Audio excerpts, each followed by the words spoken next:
दंपति धर्म आचरणनी का, दंपति धर्म आचरणनी का,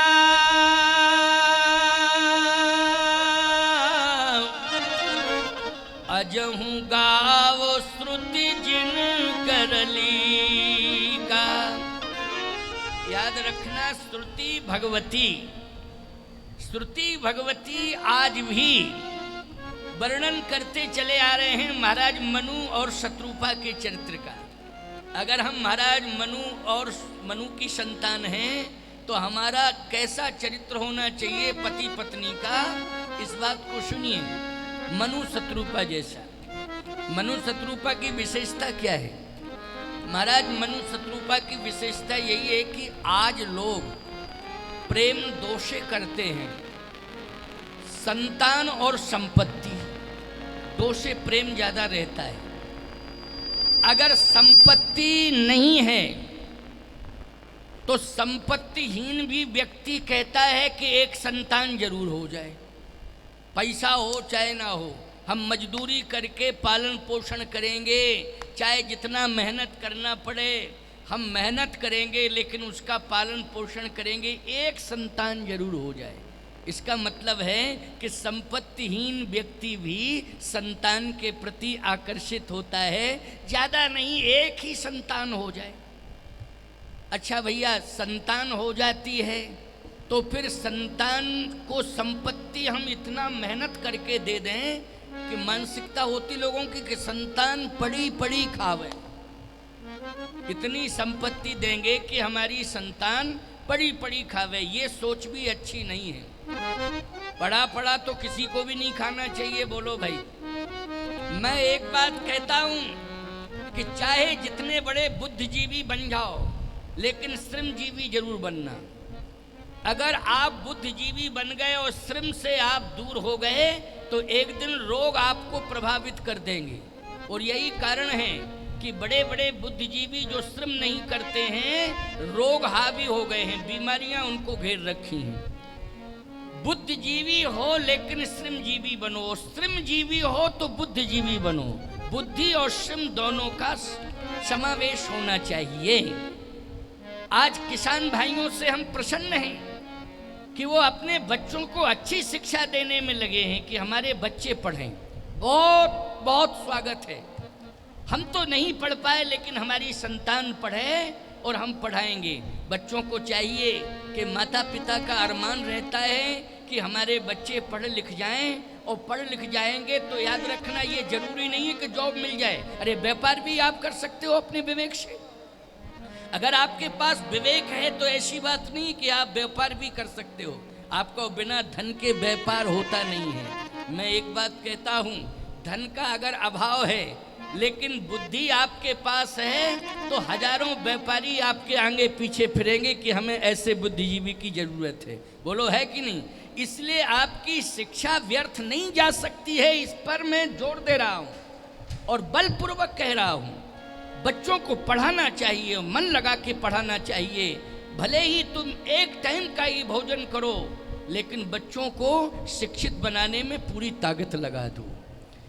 हमारे यहाँ महाराज मनु और शत्रुपा के जीवन में एक ऐसा संकल्प है, ऐसा संकल्प है कि हम अपनी संतान को, केवल संतान को हम संपत्ति और सत्ता से ही नहीं जोड़ेंगे। संतान को केवल संपत्ति और सत्ता से ही नहीं जोड़ेंगे, हम अपनी संतान को भगवान से भी जोड़ेंगे। ये विचार महाराज मनु और शत्रुपा ने किया। बोलो, सभी का यही विचार होना चाहिए कि नहीं, कि हम अपनी संतान को केवल संपत्ति और शिक्षा से ही नहीं जोड़ेंगे, बल्कि अपनी संतान को हम संस्कार दे करके भगवान से भी जोड़ेंगे। ये भी संकल्प होना चाहिए। अगर ऐसा संकल्प हो जाएगा तो मैं दावे के साथ कह सकता हूँ, भगवान स्वयं बेटा बन करके आएगा कि मैं तो बेटा बनूंगा, इसी परिवार का बेटा बनूंगा, क्योंकि इस परिवार में बेटे को चरित्र पढ़ाया जाता है। इस परिवार में बेटे को चरित्र से जोड़ा जाता है, भगवान भी उस परिवार में बेटा बनने के लिए लालायित रहेगा। वो यही महाराज मनु और शत्रुपा के चरित्र की विशेषता है कि भगवान बेटा बनने के लिए लालायित है। और महाराज मनु शत्रुपा भी बेटा बनाने के लिए लालायित थे कि हम ऐसा बेटा बनाएंगे, ऐसा बेटा बनाएंगे कि भगवान ही बेटा बन करके आ जाएगा। ये मेरा संकल्प है। और संकल्प बहुत महत्वपूर्ण होता है प्यारे, बहुत महत्वपूर्ण होता है। याद रखना, अभी एक सूत्र लिखा हुआ है, अभी जब मैं आ रहा था बहुत सुंदर सूत्र कोटेशन था, बहुत सुंदर। सपना नींद में आता है वो सपना नहीं है। क्यों भाई? जो नींद में सपना आता वो सपना नहीं है। ऐसा सपना आवे कि हमें नींद ही ना आवे, हमारा सपना पूरा हो जाए। ऐसा सपना होना चाहिए कि हमें नींद ही ना आवे जब तक हमारा सपना पूरा नहीं हो जाए। ये सूत्र बहुत अच्छा लिखा है। देखो अभी अभी वो सारी दुनिया सुन रही है, पूरी दुनिया सुन रही है। ये संदेश दुनिया में जा रहा है। यहाँ के संदेश को मैं पूरी दुनिया में पहुँचाऊँगा, क्योंकि आस्था भजन चैनल के माध्यम से प्रसारण हो रहा है। और यहाँ की शिक्षा की गुणवत्ता कितनी अच्छी है, यहाँ कितने सुंदर संस्कार दिए जाते हैं। ये देव शिक्षा प्रतिष्ठानों में सारी दुनिया में हम ये संदेश पहुँचाएंगे। और याद रखना, कोई भी व्यक्ति यहाँ खड़े हो करके स्वयं कहे कि ये संस्थान मैंने बनाया है, मैंने ये गुणवत्ता दी है, ये क्वालिटी दी है शिक्षा की, ये विशेषताएं हमारे यहाँ की, तो दुनिया के लोग कहेंगे कि अपनी अपनी प्रशंसा तो सब करते हैं, लेकिन महात्मा स्वयं अपनी वाणी से अगर प्रशंसा कर रहा है तो लोग यथार्थ मानते हैं कि संत वाणी से निकला हुआ वाक्य ईश्वर का वाक्य माना जाता है। स्वयं ईश्वरीय वाणी होती है महात्मा की वाणी। इसलिए आज मैं प्रभावित होकर के इस बात को नहीं कह रहा हूँ, अंतःकरण से कह रहा हूँ, हृदय से कह रहा हूँ। तो सुनिए, जरा समझने की कोशिश करिए। महाराज मनु और शत्रुपा, बोले मनु शत्रुपा जी ने ये संकल्प लिया कि हम जुड़ेंगे भगवान से और अपनी संतान को भी भगवान से जोड़ेंगे। तो हम सब मनु की संतान हैं, यही संकल्प होना चाहिए कि हम भगवान से जुड़ेंगे और हम अपनी संतान को भी भगवान से जोड़ेंगे। ये महाराज मनु और शत्रुपा का संकल्प है। एक दिन महाराज मनु रोने लगे। जब महाराज मनु रो रहे हैं, चतुर्थ अवस्था है, याद रखना है। चतुर्थ अवस्था का मतलब है कि ये अंतिम अवस्था है, बस चतुर्थ अवस्था। महाराज मनु जो है चतुर्थ अवस्था में रोने लगे। शत्रुपा जी पहुंच गई, उन्होंने प्रणाम किया और कहा आप रो क्यों रहे हैं, ये बताओ। भाई पति अगर रो रहा है तो पत्नी पूछेगी कि नहीं पूछेगी? है? पत्नी पूछेगी क्यों रो रहे हो, कारण क्या है। वो आजकल तो बड़ी विडम्बना है, पति रोता है और पड़ोसी कहते, मोहल्ला के गांव के कहते तुम्हारा पति रो रहा है, समझो तो बात क्या है। तो आज की पत्नी कहती उनकी आदत ही है रोने की, रोने दो, उनकी तो आदत ही बन गई है रोने की, इसलिए उनको रोने दो। नहीं नहीं नहीं, ऐसा मत सोचना। दोनों एक दूसरे के पूरक हो। अगर पत्नी रो रही है तो पति को पूछना चाहिए क्या बात है, तुम क्यों रो रही हो। पति रो रहा है तो पत्नी को पूछना चाहिए कारण क्या है, कोई दुख है, कोई परेशानी है, कोई समस्या है, बताओ, हम समस्या को दूर करेंगे। दोनों एक दूसरे के पूरक हो, इसलिए दोनों को प्रेम से रहना चाहिए। महाराज मनु का ये संदेश है। बोलो, इसी को चरित्र कहते हैं कि नहीं कहते हैं? पति पत्नी अगर परिस्थिति कैसा प्रतिकूल क्यों ना हो, लेकिन प्रतिकूल परिस्थिति में भी पति पत्नी अगर प्रेम से रह रहे हैं, बोलो ये कैरेक्टर है कि नहीं, ये चरित्र है कि नहीं। आजकल अनुकूल परिस्थिति में भी पति पत्नी प्रेम से नहीं रह पा रहे, जबकि सारी की सारी अनुकूलताएं हैं। मैंने बड़े बड़े उद्योगपतियों के यहाँ जाकर के देखा है, उन्होंने रोते हुए एक ही समस्या बताई, महाराज बहू बेटे में बनती नहीं है। रो रो, बड़े बड़े उद्योगपतियों की बात मैं कर रहा हूँ, जिनके पास अरबों खरबों पैसा है, वो रोते हुए कह रहे हाथ जोड़ के, कि महाराज पति पत्नी में बनती नहीं, बच्चियों में, बच्चे में, बहू में नहीं बनती है। आप कुछ ऐसा उपाय कर दो कि दोनों में बनना शुरू हो जाए, प्रेम हो जाए। अरे वो भी किसी उद्योगपति घर की बेटी है, तुम्हारा बेटा है, वो बेटी भी आई है उद्योगपति के घर से। मुझे ऐसा लगता है कि अगर दोनों में नहीं बन रही है तो चरित्र की कमी है, चरित्र की कमी है, करैक्टर की कमी है। क्योंकि आपस में लड़ना और प्रेम न करना ये भी एक चरित्रहीनता है। एक पक्षी अर्थ नहीं किया जा सकता है चरित्रहीनता का। अगर पति पत्नी में आपस में नहीं बन रही है तो निश्चित रूप से ये चारित्रिक पतन ही है, चारित्रिक पतन है। अगर हमारी संतान माँ बाप का सम्मान नहीं कर रही है तो संतान का ये चारित्रिक पतन है। इसको चारित्रिक पतन मानना चाहिए कि कारण क्या है, माँ बाप का सम्मान क्यों नहीं कर रही है हमारी संतान। इसका मतलब है कि संतान में चरित्र नहीं आया है, हम चूक गए हैं। हमने धन दिया, परिवार दिया, हमने व्यापार दिया है, हमने धनवान बना दिया बेटों को, हमने बलवान बना दिया बेटों को, हमने बुद्धिमान बना दिया बेटों को, लेकिन हम चूक गए, हमने चरित्रवान नहीं बना पाया अपने बेटों को।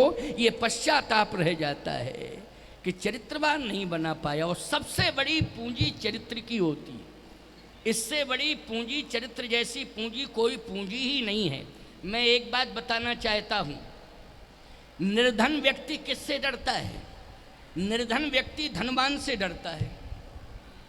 अच्छा भैया एक बात बताओ, निर्बल मानी कमजोर किससे डरता है? बोले निर्बल व्यक्ति जब भी डरता है तब बलवान से डरता है, और निर्धन व्यक्ति जब भी डरता है तब धनवान से डरता है, और मूर्ख जब भी डरता है तब बुद्धिमान से डरता है। मूर्ख, लेकिन चरित्रवान से सब डरते हैं। चरित्र में बड़ी पूंजी है, चरित्र में बड़ी आंच है, चरित्र में बड़ी ताकत है, चरित्रवान से सब डरते हैं। इसलिए रामचरितमानस का संकेत है कि ऐ संसार के मानवो चरित्र का निर्माण करिए, और चरित्र का निर्माण करने की संहिता सबसे बड़ी है, वो है रामचरितमानस की प्रति, रामचरितमानस ग्रंथ। महाराज मनु ने भगवान शंकर पार्वती को सुना रहे हैं ये चरित्र। महाराज मनु जब रोने लगे तो शत्रुपा जी आई और उन्होंने प्रणाम करके कहा कि आप रो क्यों रहे हैं, कोई समस्या, कोई तकलीफ, कोई बीमारी, कारण क्या है? राजा थे तो महाराज मनु तो मौन हो गए, लेकिन शत्रुपा जी ने कहा समझ में बात आ गई, क्योंकि राज्य की प्रजा ने कहीं कोई आंदोलन तो नहीं कर दिया, राज्य की प्रजा विरोध में तो नहीं आ गई। महाराज मनु ने कहा नहीं। तो फिर लगता है कि बेटे ने कोई गलती कर दी, बेटे की गलती से आप उदास हैं? कहा नहीं नहीं। क्यों? राज्य की प्रजा धार्मिक है, और धार्मिक प्रजा से कभी कष्ट नहीं मिलता है, धार्मिक प्रजा से कभी कष्ट नहीं मिलता है, धार्मिक प्रजा तो सदा सहयोगी करती है। तो कहा संतान में भी धार्मिकता है, इसलिए धार्मिक संतान से भी माँ बाप को कष्ट नहीं होता है। धार्मिकता जिसके जीवन में रहती है, धार्मिक संतान से कभी माँ बाप को कष्ट नहीं मिलता है, समाज को भी कष्ट नहीं मिलता है। तो फिर कष्ट किस बात का है? महाराज मनु ने कहा कष्ट इस बात का है कि चतुर्थ अवस्था हो गई, लेकिन भगवान की भक्ति से नहीं जुड़ पाए। सोचो जरा, भक्ति से। शत्रुपा जी ने कहा नहीं, प्रजा की सेवा आपने की है तो ये भी तो भक्ति है, प्रजा की सेवा। सावधानी से सुनना, जैसे कोई नेता नेतृत्व दे रहा है समाज में, लेकिन प्यारे एक ही मांग उठती है कि अब तुम्हारी उम्र ज़्यादा हो गई है, नेतृत्व किसी दूसरे को दो। क्यों भाई, उम्र के हिसाब से मांग उठने लगती है कि नहीं, कि अब उम्र ज़्यादा हो गई है, अब ये नेतृत्व जो है दूसरे को दो। और वो संकल्प ले ले कि नहीं, चाहे मैं 100 साल का क्यों ना हो जाऊं, जब तक जिंदा रहूं तब तक सीट खाली ना करूं। इसका मतलब ये है कि उस व्यक्ति की सोच में सकारात्मकता नहीं है, याद रखना। नकारात्मक सोच वाला व्यक्ति, जब तक मैं जिंदा रहूं तब तक जो है मैं ही सत्ता पर आरूढ़ रहूं। बाप बूढ़ा हो जाता है, बोलो भाई दायित्व किसे देता है? बेटे को देता है। बोलो देता है कि नहीं? यही चरित्र है। और बाप यदि ये सोच ले कि नहीं, जब तक मैं अंतिम श्वास न ले लूं तब तक ये चार्ज किसी को नहीं दूंगा, तो बोलो पिता पुत्र में ही मतभेद हो जाएंगे कि नहीं हो जाएंगे? निश्चित रूप से हो जाएंगे। लेकिन नहीं, चतुर्थ अवस्था आते ही दायित्व किसे सौंपना चाहिए? बच्चों को सौंपना चाहिए। अगर राजनीतिक क्षेत्र में आपका प्रवेश है तो चतुर्थ अवस्था में आपको किसी कुशल नेतृत्व देने वाले को ये भार दे देना चाहिए। ये धर्म कहता है। तो महाराज मनु कहते हैं कि चतुर्थ अवस्था में मैं प्रवेश कर चुका हूँ, अब मैं ये राज्य का भार जो है बेटे को देना चाहता हूँ। लेकिन समस्या इस बात की है कि बेटा लेना नहीं चाहता है, इसलिए रो रहा हूँ। देखो भाई कि महत्वपूर्ण बात है कि रो इसलिए रहा हूँ कि देना तो चाहता हूँ बेटे को, लेकिन बेटा लेना नहीं चाहता है। तो क्या बेटा अकर्मण्य है? नहीं नहीं, बेटा अकर्मण्य नहीं है। तो फिर बेटा कैसा है? बेटा कर्मठ है, बेटा विचारवान है, बेटा चरित्रवान है प्यारे। तो फिर कारण क्या है? बेटे के मन में एक भाव आ गया, क्या? कि मैं आपके जीवित अवस्था में आपके सामने सिंहासन पर नहीं बैठूंगा। जब तक आप जीवित हैं तब तक मैं सिंहासन पर नहीं बैठूंगा, आप ही सिंहासन पर बैठेंगे। ये तो भावना है प्यारे। लेकिन याद रखना, भावुकता में संतुलन नहीं बिगड़ना चाहिए। इस बात का ध्यान रखो। भावुक तो बनो, लेकिन संतुलन बिगड़ना नहीं चाहिए, संतुलन बना रहना चाहिए।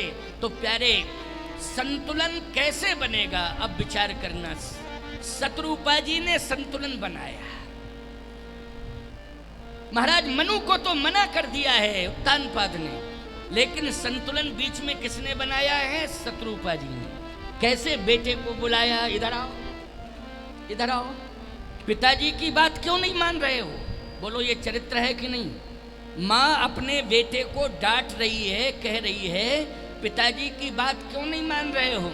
तो पुत्र क्या कहता है? माँ, जब तक मेरे पिता जीवित हैं सोने के सिंहासन पर बैठे रहें और मैं उनका दर्शन करता रहूं।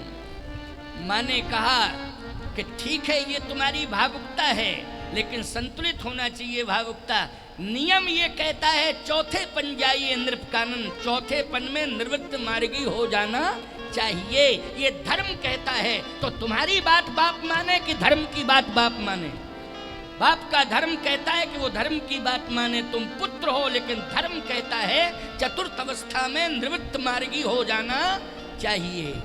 देखो कितनी सुंदर शिक्षा दे रही है माँ। आज गोस्वामी जी कहते, जैसे ही शत्रुपा जी ने समझाया तो गोस्वामी जी कहते, परिवर्तन ऐसा हुआ बरबस राज, बरबस राज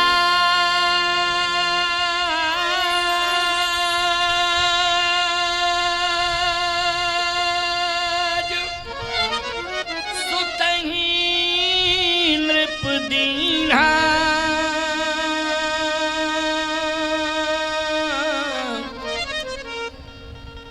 जैसे ही शत्रुपा जी ने समझाया, महाराज मनु ने तुरंत जबरदस्ती राज्य दे दिया कि लो संभालो। और जैसे ही राज दिया तो नारी समेत गवन बन की। शत्रुपा जी के समेत कहाँ जाने लगे? नैमिषारण्य तीर्थ की ओर। शत्रुपा जी से क्या कहा था महाराज मनु ने कि मेरे साथ चलो? नहीं, महाराज मनु तो राज्य सिंहासन का त्याग करके बेटे के सिर पर मुकुट रख के उसका तिलक करके चल दिए। शत्रुपा जी ने कहा मेरी प्रार्थना सुन लो। महाराज मनु ने कहा क्या बात है बोलो। शत्रुपा जी ने कहा कि आप मुझे छोड़कर क्यों जा रहे हैं? महाराज मनु ने कहा कि मैं तो नैमिषारण्य तीर्थ में जा रहा हूँ, वन में जा रहा हूँ। वन है, अरण्यमानी कहते हैं वन को। अरण्यमानी किसको कहते हैं? वन को। उसका नाम है नैमिषारण्य।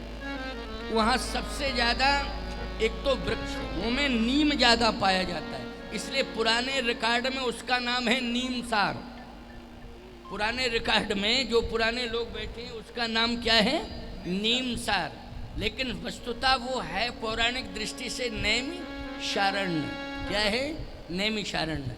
तो वहाँ सबसे ज्यादा वृक्ष हैं, अरण्य अभ्यारण्य है। अब तो विस्तार हो गया है, महल बनने लगे, आश्रम बन गए हैं, बड़े बड़े होटल बनने लगे, समय की बात है ये। लेकिन है उसका नाम नैमिषारण्य, अरण्य मानी वन, मैं बन जा रहा हूँ। शत्रुपा जी ने कहा कि मुझे छोड़कर क्यों जा रहे हो?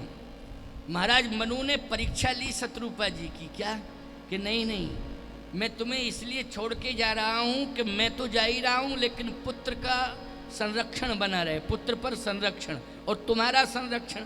यदि पिता दूर हो जाए तो माँ का संरक्षण रहना चाहिए। और माँ यदि कहीं किसी परिस्थिति में, भाई कहते हैं नहीं, ये जरूरी नहीं है कहो पहले दुनिया से ही माँ चली जाए तो फिर पिता, लोग कहते हैं भगवान से प्रार्थना पिता की छाया बनी रहे, या पिता चला गया तो भगवान से प्रार्थना करते माँ की छाया बनी रहे, कहीं ऐसा ना हो कि माँ बाप दोनों चले जाएं। तो महाराज मनु ने कहा कि पुत्र के ऊपर छाया बन करके तुम रहो, और अभी तक महारानी बन करके रही हो, अब राजमाता बनकर रहो। क्योंकि जब बेटा राजा बन जाता है तो बोलो भाई माँ क्या होती है? माँ राजमाता होती है। तुम राजमाता वाला सम्मान प्राप्त करो। शत्रुपा जी ने कहा जब तक पति जीवित है, पत्नी का धर्म कहता है कि वो पति के समीप में ही रहे। बोलो भाई यही धर्म कहता कि नहीं? अगर माँ बाप बूढ़े हो जाते हैं, तुम सर्विस भी करते हो, तो ईमानदारी से बताओ माँ बाप को एक ही स्थान पर रखते हो कि नहीं रखते हो? कि दोनों एक ही स्थान। हर पत्नी की इच्छा रहती है कि पति के समीप में रहूं, भले ही वो कुछ कर नहीं सकती है, वह उम्र हो गई, बूढ़ी हो गई, ना चल सकती ना फिर सकती, लेकिन नहीं नहीं, पति को किसी भी प्रकार का कष्ट ना हो, ये उसके मन में रहता है। पति को भी रहता है कि पत्नी को भी किसी प्रकार का कष्ट ना हो। यही तो प्रेम है। मैं कहता हूं पूरी दुनिया में ये सात्विक प्रेम भारत में देखा जाता है, और पति पत्नी का मैं कहता हूं ये सात्विक प्रेम ही होता है। बोलो होता है कि नहीं होता है?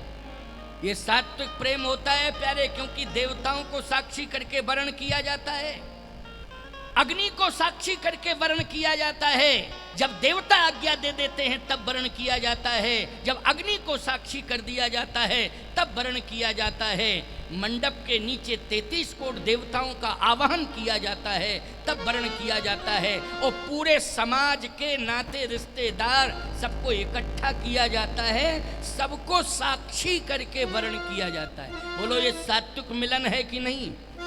इसको क्या कहोगे? इसको सात्विक मिलन ही कहा जाता है, इसको पवित्र बंधन कहा जाता है। इसलिए मांगलिक परिणय बंधन, इसका पूरा नाम क्या होता है विवाह में? बोलो मांगलिक परिणय बंधन। केवल परिणय बंधन नहीं, मांगलिक परिणय बंधन। इसलिए हमारी पूरी दुनिया में ईमानदारी के साथ बताओ, जो पति पत्नी का रिश्ता, पवित्र रिश्ता, वो भारत में ही देखने को मिलता है कि नहीं मिलता है? अन्य देशों में आप चले जाओ, पति पत्नी तो हैं लेकिन समझौते के रूप में है, वो समझौते के रूप में है। मैं बहुत यथार्थ बात कर रहा हूं, लेकिन हमारे भारत में पति पत्नी समझौते के रूप में नहीं है, बल्कि संस्कारों के रूप में है कि हमारा इनका संस्कार है। बोलो संस्कार में और समझौता में बहुत अंतर होता है। इसलिए भारत पवित्र देश है। भारत के अबाल वृद्ध नारी देवतुल्य हैं प्यारे, याद रखना।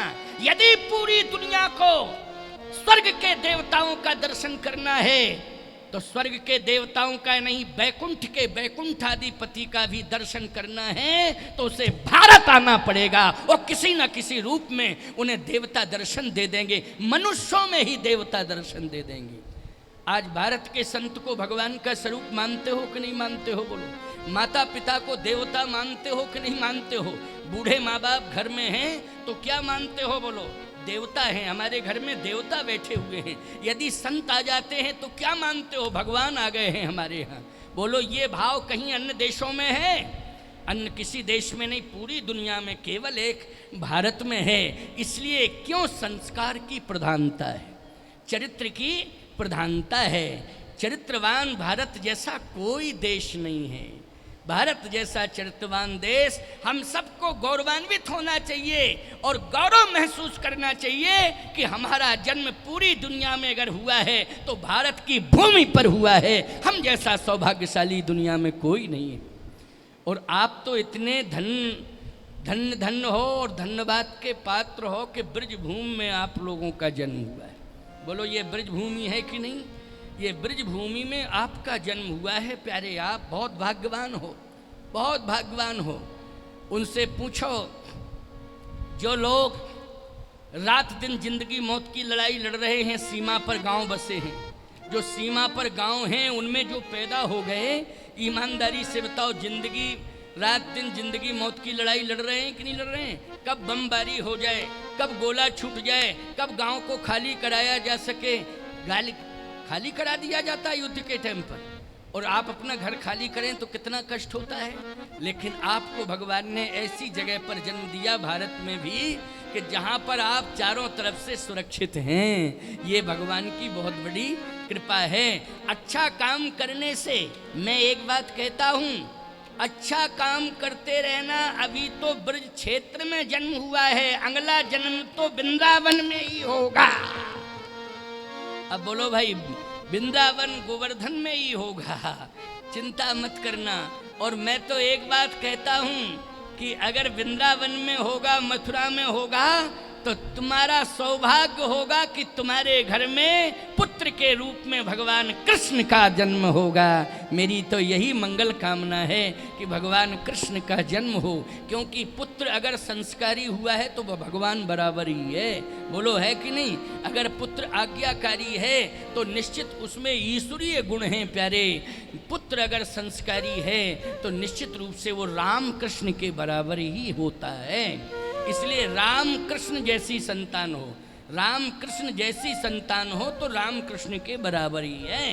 तो महाराज मनु ने जब राज्य दिया, चलने लगे, तो शत्रुपा जी ने कहा मैं साथ चलूंगी। राजमाता बन के रहो, कहे नहीं, मैं तो आपके साथ रहूंगी, आपकी सेवा करूंगी। चतुर्थ अवस्था है। देखो महाराज मनु चले, पीछे पीछे शत्रुपा जी चल दी। कैसे लग रहे हैं? गोस्वामी तुलसीदास जी से पूछा गया, लग कैसे रहे? कै पंथ जात सोहत मत धीरा,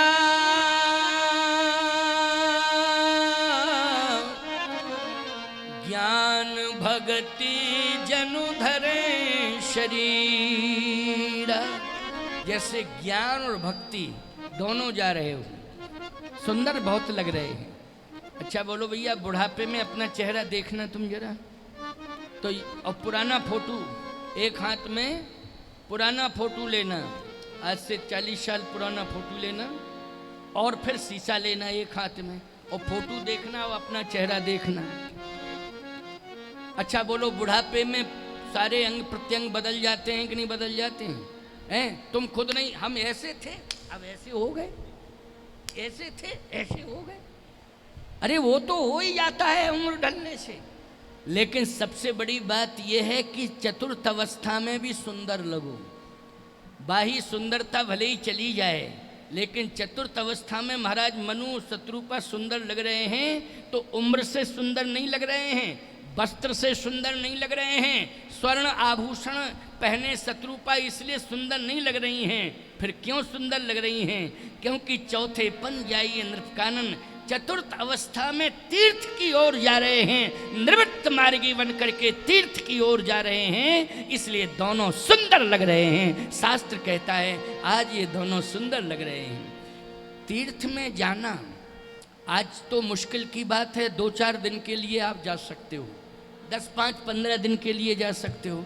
पुरुषोत्तम मास चल रहा है, हो सकता है 1 महीना वृंदावन में कोई मकान ले लो किराए पर, वहाँ रह सकते हो, 1 महीने बाद फिर घर आओगे।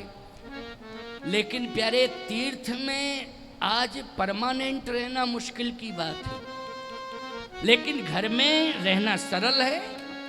बच्चे भी सेवा करते हैं, सारी बातें सरल हैं। लेकिन एक बात सुन लेना कान खोल करके, तीर्थ का अर्थ यही नहीं जहाँ बड़े बड़े मंदिर बने हो वही तीर्थ है। तीर्थ का अर्थ ये नहीं है कि जहाँ बड़े बड़े मंदिर बने हों वही तीर्थ है। जहाँ गंगा के तट पर मंदिर बने हों वही तीर्थ है, यमुना के तट पर मंदिर बने हों वही तीर्थ है। याद रखना, कर्म रूपी यमुना जिस घर में है, वो भक्ति रूपी गंगा जिस घर में है, याद रखना वही घर तीर्थ बन गया है प्यारे, उसका घर भी तीर्थ है। तीर्थ मानी होता है पवित्र। क्या होता है?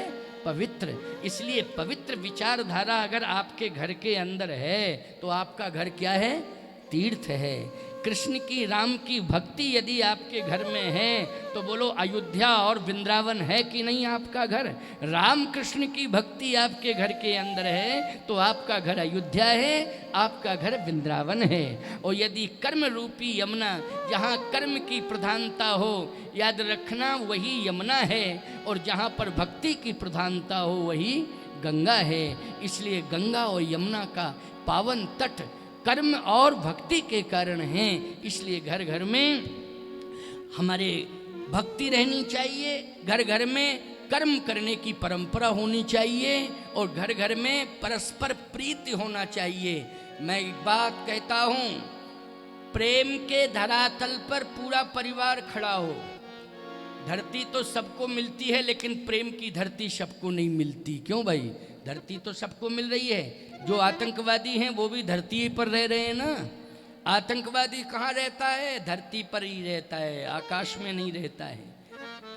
ईर्षा द्वेष पाखंडी कहाँ रहते हैं? बोले वो भी कहाँ रहते हैं? बोले वो भी धरती पर ही रहते हैं, वो धरती पर ही रहते हैं। लेकिन एक बात बताएं, प्रेम की धरती उन्हें नहीं मिलती है, ये अभाव है। प्रेम की धरती उन्हें नहीं मिलती है। प्रेम के धरातल का निर्माण उस परिवार में होगा जिस परिवार के सदस्य राम कथा से जुड़ जाएंगे, उसी के घर में प्रेम के धरातल का निर्माण हो जाएगा। और प्रेम के धरातल का निर्माण होगा तो निश्चित रूप से ये समझ लेना, विचारवान श्रोताओं, निश्चित रूप से ये समझ लेना कि आपके घर में राम और कृष्ण जरूर आएंगे किसी न किसी रूप में। तो महाराज मनु जब दोनों ही गए नैमिषारण्य तो बोलो भगवान को आना पड़ा कि नहीं आना पड़ा? आना पड़ा भगवान को। चतुर्थ अवस्था में संतान नहीं मिलती, रिकॉर्ड है ये। चतुर्थ अवस्था में बोलो बुढ़ापे में कहीं संतान मिलती है? तो मनु शत्रुपा को संतान तो थी पहले से, संतान के रूप में भगवान मिले। संतान के रूप में कौन मिले?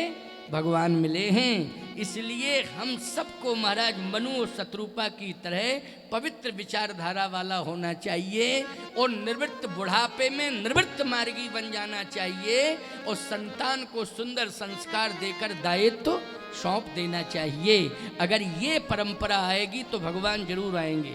अच्छा, एक बात और, राममानस के बालकांड का ही ये वर्णन है। इसी क्रम में अंतिम 10 मिनट, 5:30 बजे तक कथा करेंगे, क्योंकि 5:30 मानी फिर जाना भी है सबको। बहुत दूर दूर से सुबह से आए हैं, माताएं तो सुबह की आई हुई हैं, और कलश यात्रा में भी रहीं। इसके बाद टाइम अब देखो, सुबह से आना हुआ 9 बजे से माताओं बहन बेटियों का आना शुरू हो गया था, और अभी जो है 5:21 हो रहे हैं, तो बहुत टाइम हो गया है। भोजन की व्यवस्था तो की गई थी, सब जलपान की व्यवस्था, भोजन की व्यवस्था सब हुई, लेकिन आखिर टाइम तो टाइम ही होता है ना। बहुत समय हो गया, व्यवस्था परिवर्तित करने में ये समय हुआ है, नहीं तो व्यवस्था बनी बनाई थी, परिवर्तन हुआ है, इसलिए इस सिस्टम जमाने में थोड़ा समय हो गया। लेकिन श्री गणेश तो हो ही गया है कथा का, और भगवान की कृपा से कल ठाकुर जी चाहेंगे तो उनके हाथ में तो सब कुछ है। करी गोपाल की सब होए, भगवान जैसा करना चाहें वैसा तो हो ही जाएगा। हम लोग चाहे जितना पुरुषार्थ कर लें, कुछ भी कर लें, लेकिन भगवान जो चाहेगा तो भगवान चाहें, हम प्रार्थना करेंगे कि प्रभु चाहें कि उसी व्यवस्था में अगर ये आयोजन व्यवस्थित हो जाए तो किसी को न बैठाने में दिक्कत है, न गर्मी उमस की दिक्कत है, और न किसी प्रकार की कोई परेशानी। एकदम वातावरण उस परिसर में शीतल रहेगा, क्योंकि जगह जगह बड़े बड़े कूलर रखे जाएंगे, और थोड़ा सा मैदानी भाग के कारण हवा का भी, बाही हवा का भी प्रवेश होगा, इसलिए कहीं किसी प्रकार से दिक्कत नहीं होगी। भगवान से प्रार्थना करेंगे। आइए अंतिम 8 मिनट की बात सुन लीजिए। सत्यकेतु, एक महाराज मनु और दूसरे सत्यकेतु, ये सत्यकेतु कौन है? बोले सत्यकेतु का बेटा प्रतापभान हुआ। प्रतापभान फिर क्या बना? बोले रावण बना। सत्यकेतु का बेटा कौन है? प्रतापभान। और प्रतापभान क्या बना बाद में? रावण बना। तो ये रावण कैसे बना? कारण क्या है? रावण का मतलब है राक्षस, जबकि बुद्धिमान था, वेदों पर भाष्य करता है। तो बोलो बुद्धिमान था कि नहीं था? और तपस्वी भी था, इतना बढ़िया तपस्वी था कि और सब लोग तो जल चढ़ाते हैं, शंकर जी पे फल चढ़ाते हैं, उसने तो सिर ही चढ़ा दिए। अब बताओ, रावण ने तो सिर चढ़ाए काट काट के।